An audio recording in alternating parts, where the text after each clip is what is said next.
Salut à tous, j'espère que vous allez bien. On se retrouve aujourd'hui pour une nouvelle vidéo et comme tous les dimanches, vous avez donc l'habitude, c'est un petit peu la vue globale de ce qui s'est passé cette semaine-ci. Donc évidemment, comme tous les dimanches, on va donc vider mon portefeuille, voir un petit peu ce qui s'est passé cette semaine-ci et puis faire le remplissage pour la deuxième semaine de mai. C'est donc parti pour une nouvelle semaine. Alors j'ai vraiment hâte de voir arriver cette nouvelle semaine. Alors je voudrais rebondir un petit peu sur mon retour de course. D'ailleurs, si vous ne l'avez pas vu, je vous le remets dans le petit i juste ici. J'ai reçu des commentaires, alors aussi bien en privé que sous ma vidéo, etc. en me disant ouais, moi c'est complètement impossible de faire 50 € de courses par semaine, je ne sais pas comment tu fais, tu ne dois rien manger avec ce que tu achètes. Alors ici, je voulais vraiment rebondir là-dessus. Pourquoi? Parce que ce qu'il faut savoir, c'est que j'ai des réserves. Et oui les amis, j'ai des réserves. Alors je vais voir si cette semaine-ci, j'arrive à caler une vidéo pour vous montrer les réserves que j'ai, parce que forcément, il y a des choses qu'on achète, etc. en plus, ça varie d'une vidéo à l'autre, ça varie d'un mois à l'autre, ce qui est tout à fait normal. Et donc du coup, j'ai des réserves, je n'ai pas besoin de faire des courses de superflu, je vais dire ça comme ça. Alors ici, si vous êtes dans ma situation où c'est un petit peu compliqué, je vais dire pour le moment, pour diverses raisons, ce qu'il faut savoir, c'est que quand vous allez faire les courses, il faut vraiment acheter ce dont vous avez besoin et ce que vous allez être sûr de consommer pendant la semaine. Alors qu'est-ce que j'entends par là? Personnellement ici, je sais qu'avec une bouteille de lait, on va 2 jours et demi facile, voire 3 jours. Pourquoi je vais acheter 6 bouteilles de lait pour ma semaine? Non, ça n'a pas de sens. Je vais acheter 3 bouteilles de lait, 4 bouteilles de lait, mais je vais pas en acheter 6. Vous voyez un peu le délire? Par exemple, si je sais que cette semaine-ci, on va manger des crêpes, je vais acheter de la farine. Si je sais que je vais faire un gâteau, je vais peut-être prendre 2 kg de farine.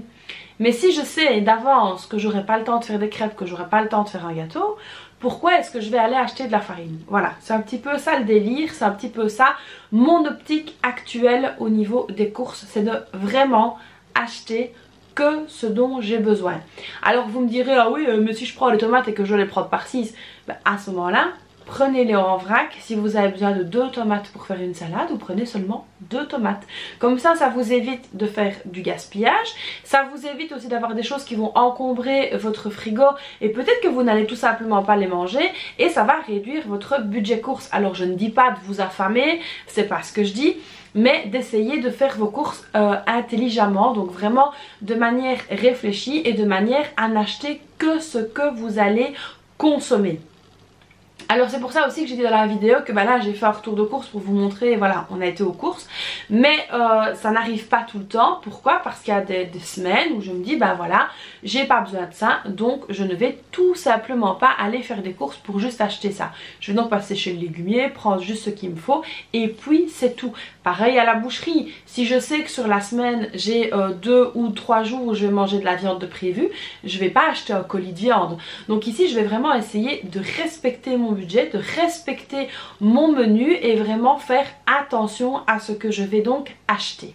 Alors ici je vais pas dire que ce mois-ci c'est un mois blanc au sens propre du terme, je vais plutôt dire que c'est un mois de courses juste et réfléchi en fonction de mes besoins. Je vais dire ça comme ça voilà, vous comprendrez peut-être un petit peu mieux ce que je veux donc exprimer, c'est-à-dire que je n'achète vraiment que ce que j'ai besoin. Enfin ça je pense que vous l'aurez donc compris.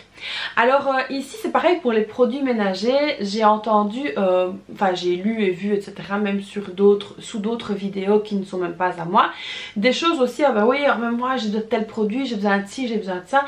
Alors quand vous êtes un petit peu en galère financièrement ou que vous souhaitez vous remettre à flot ou vous avez des projets que vous voudriez bien mettre en place, il faut aussi savoir vous adapter vous-même. Alors qu'est-ce que j'entends par là?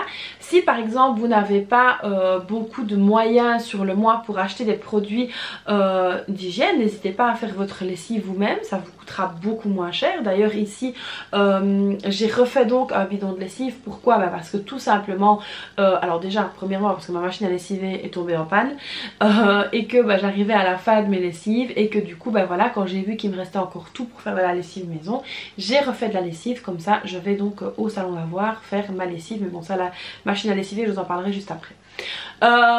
Donc voilà, si par exemple vous avez du vinaigre, vous n'avez pas besoin d'acheter de produits du vinaigre, de l'eau chaude et c'est bon, vous avez tout ce qu'il faut pour nettoyer votre cuisine, vous avez vraiment tout ce qu'il faut. Alors évidemment il faut vraiment faire en fonction, comme je l'ai dit, de ses besoins. Si vous voyez que voilà, vous avez fini tel produit de maquillage, n'hésitez pas à chercher dans votre maquillage, voir si vous n'avez pas quelque chose que vous pourrez donc remplacer afin d'éviter de racheter, mais plutôt d'utiliser ce que vous avez déjà à la maison. Donc ici je dirais que pour faire des économies, il faut vraiment essayer de trouver des alternatives. Ça c'est vraiment le premier point hyper important, c'est de trouver des alternatives. Vous pouvez vraiment trouver des alternatives à tout ce que vous voyez chez vous. Vous pouvez trouver donc ces fameuses alternatives. Donc voilà, c'est vraiment pour moi hyper important de remettre un petit peu, on va dire, les pendules à l'heure à ce niveau là, parce que c'est vrai que suite à mon retour de course, vous avez été nombreux à me dire que c'était super, hein, mais vous avez été aussi nombreux à me dire oui mais moi je ne saurais pas manger ça, moi je ne saurais pas faire ça, moi je ne saurais pas ci, moi je ne saurais pas ça. Donc on refera un point au niveau de mes réserves. Je vais essayer de faire ça dans la semaine, mais voilà, franchement c'est pas sûr. Je vais essayer de faire ça avec vous pour vous montrer un petit peu où j'en suis, pour que vous compreniez bien mon fonctionnement. Donc voilà un petit peu pour l'intro de cette vidéo qui a été un petit peu plus long que d'habitude.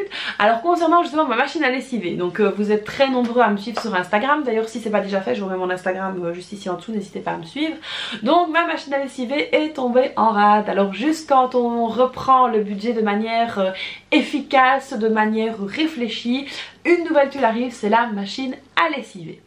Alors pour la petite histoire, parce que ça aussi vous avez été très nombreux à me poser la question, j'ai donc bien un compte épargne, j'ai donc bien de l'argent sur mon compte épargne, mais voilà, qui a fondu un petit peu comme neige au soleil, mais il me reste évidemment pour acheter une machine à lessiver, une nouvelle machine à lessiver, mais j'ai pas envie d'acheter une nouvelle machine à lessiver. Alors pourquoi? Parce que ma machine est une machine qui vaut quand même assez cher, c'est une machine de très bonne marque et pour moi je suis quasiment sûre que c'est une bêtise. Donc ici qu'est-ce que j'ai fait? On a près de chez nous ici à la maison, on a contacté, bon d'abord j'ai contacté la marque. Sauf que comme ma machine est quand même assez ancienne, même si c'est une très très bonne marque, ils m'ont dit qu'en fait rien que le fait de se déplacer et de venir voir la machine, ça allait déjà me coûter plus de 150 €. Donc pour moi c'était déjà beaucoup trop. Et ici je voyais pas en fait l'intérêt pour une machine qui a plus de 8 ans de mettre autant d'argent dans la machine. Donc qu'est-ce que je me suis dit, ça a été une illumination un soir. Je me suis dit voilà, c'est vrai que chez nous ici pas loin il y a une association qui s'occupe de réparer les électros etc, et de remettre sur pied, enfin de revendre, enfin bref. Et ils utilisent aussi des pièces pour réparer les machines qui sont d'occasion, donc on trouve à 1/3 du prix, moins cher que ce qu'on pourrait acheter en temps normal. Alors du coup qu'est-ce qu'on a fait? Mon mari leur a téléphoné. Et donc voilà, la seule chose c'est qu'il fallait amener la machine là-bas. Donc ce qui a été fait, on a amené la machine là-bas. On nous a demandé 30 € de prise en main de la machine. Les 30 € seront donc déduits évidemment de la facture de réparation. Et en fait ils font les réparations jusqu'à hauteur de 100 €. Au-delà de 100 €, ils nous appellent et ils nous demandent si ça vaut la peine ou pas et on voit avec eux. Donc là ici on va avoir de leurs nouvelles normalement lundi, donc demain. Et on va voir un petit peu où ça en est. Donc évidemment si la facture arrive à 100 €, ils vont déduire les 30 €, donc il restera 70 €, 70 € à payer. Donc ça je trouve ce système là vraiment chouette. Alors moi ça ne me pose aucun problème d'avoir des pièces d'occasion sur ma machine vu qu'elle a déjà plus de 8 ans.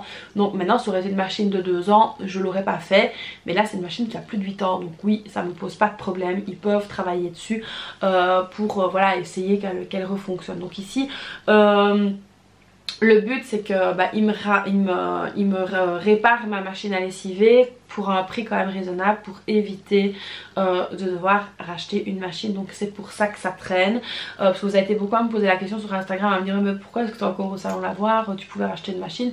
Oui je peux racheter une machine là tout de suite maintenant, il n'y a pas de souci, mais voilà autant essayer de garder un petit peu mes économies et de faire réparer donc cette machine qui me convient très bien et qui jusque maintenant fonctionnait vraiment très bien. Donc voilà pour l'histoire de la machine à lessiver. Donc vous voyez, cette semaine-ci a été riche en dépenses, enfin pas encore mais bon, ça aurait pu être riche en dépenses.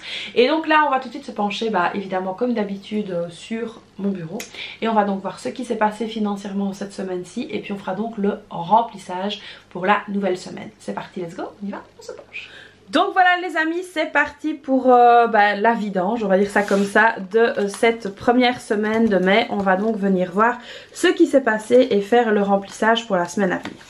Alors donc ici cette semaine-ci, vous avez vu mon retour de course. Je suis allée à la boulangerie également et il me reste 25 centimes qui sont donc juste ici sur ma semaine de course. Donc voilà, ici les 25 centimes sont ici. On va donc pouvoir venir clôturer la semaine. Hops. Donc voilà, c'est assez serré, hein. On ne fait pas des économies de malade, mais en tout cas pour mes projets ça fait du bien. Alors ensuite au niveau de la santé, il reste donc 21 €. Il doit y avoir un euro qui se promène quelque part dans l'enveloppe. Oui, il est là. Il est juste ici, voilà. Donc voilà, 21 €.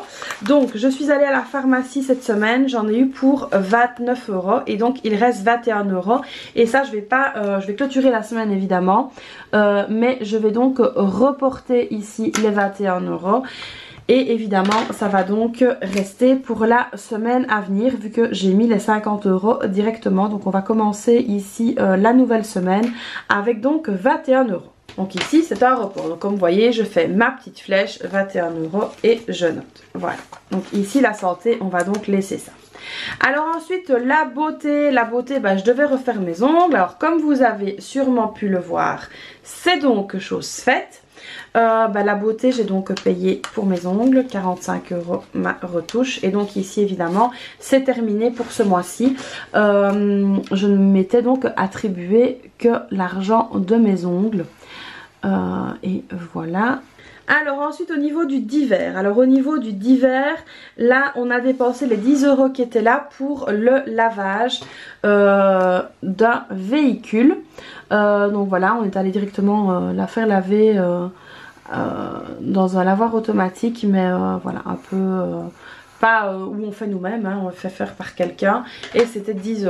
Donc voilà, ici pour le divers c'est fini pour cette semaine-ci aussi. Évidemment la semaine est clôturée. Alors dans l'enveloppe maison, on n'avait tout simplement rien mis, donc évidemment on n'a rien à enlever. Donc voilà, donc cette semaine-ci on la termine quand même pas mal parce qu'il y a 21 € dans l'enveloppe santé qu'on va évidemment laisser et puis il y a donc les 25 centimes qui sont donc ici du reste des courses. Alors je sais que c'est pas grand chose et que ça va sûrement faire rire certains, mais c'est mieux que rien. Donc ici il y a 119,77 € pour la tirelire. On va venir donc ajouter les 25 centimes. Et donc ici, nous sommes à 120,02 €. Donc ça, c'est pas mal du tout également. Ensuite, on va donc venir faire le remplissage de la semaine à venir, évidemment, comme chaque semaine. Alors, ici donc, au niveau des courses, on va venir faire un dépôt, pareil, de 50 €. Alors même si évidemment c'est pas super facile, on s'accroche au maximum pour pouvoir justement faire avec et arriver à atteindre notre objectif.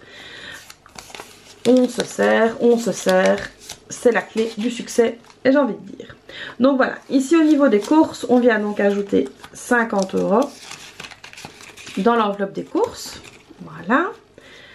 Alors, hop. La santé c'était bon, la beauté c'était bon. Alors au niveau du divers maintenant, au niveau du divers, voilà le divers, hop, on va venir ajouter ici 10 € dans le divers, plus 10, ça fait 10, donc voilà 10 € dans le divers. La maison ici on ne va rien ajouter non plus et donc ici voilà pour cette nouvelle semaine le remplissage a été au final fait de manière vraiment très rapide. Donc là on est bon, on est au taquet. Alors oui justement petit retour sur mes nouveaux outils, hein. J'ai donc ici le petit Filofax ainsi que mon portefeuille Liujo qui est donc juste ici. Et bah franchement je suis ravie, ça me prend beaucoup moins de place et j'adore, je kiffe mes nouveaux outils. Ça fait du bien d'avoir des nouveaux outils parce que ça remotive à se retenir à son budget et ça c'est quelque chose que j'apprécie. Vous avez été beaucoup à me le demander dans les commentaires et donc du coup bah voilà, je continue toujours à apprécier mes nouveaux outils. Donc là c'est parti, je vous reprends donc face caméra. Donc voilà les amis pour cette nouvelle vidéo, cette vidéo du dimanche qui je sais bah voilà vous plaît quand même assez bien. Alors n'hésitez pas, je vais y arriver à me dire dans les commentaires comment vous ça s'est passé cette semaine-ci, au niveau du budget course comment ça se passe etc, si vous êtes en galère, si ça va. En tout cas moi je trouve que les prix ont vraiment flambé mais il y en a sûrement qui vont dire non sans blague comme si on n'avait pas vu. Je sais que tout le monde l'a vu et que tout le monde le ressent mais je trouve que ça devient de pire en pire. Donc voilà, n'hésitez pas à me dire dans les commentaires chez vous comment ça se passe au niveau des courses. Est-ce que c'est difficile? Est-ce que vous essayez de vous contrôler? Parce que c'est vrai que quand on a un budget course, bah en fait on se rend compte qu'on n'a plus vraiment de plaisir, voilà, peut-être même à faire les courses tellement tout est cher et ça peut devenir compliqué pour certains. Donc voilà les amis, j'espère que cette nouvelle vidéo vous aura plu. Alors comme d'habitude vous n'hésitez pas à la liker, vous n'hésitez pas à vous abonner à la chaîne, à activer la petite cloche, à me laisser un petit commentaire. Plein de projets en tout cas se préparent pour moi, je vous en dirai plus dès que ce sera en route, dès que ce sera lancé, en tout cas que du positif. Donc voilà les amis, je voulais vous dire merci pour tout votre soutien parce que c'est grâce à vous que je peux réaliser tout ça. Donc voilà, moi je vous fais plein de bisous et puis je vous dis à très vite pour une prochaine vidéo. Bye bye.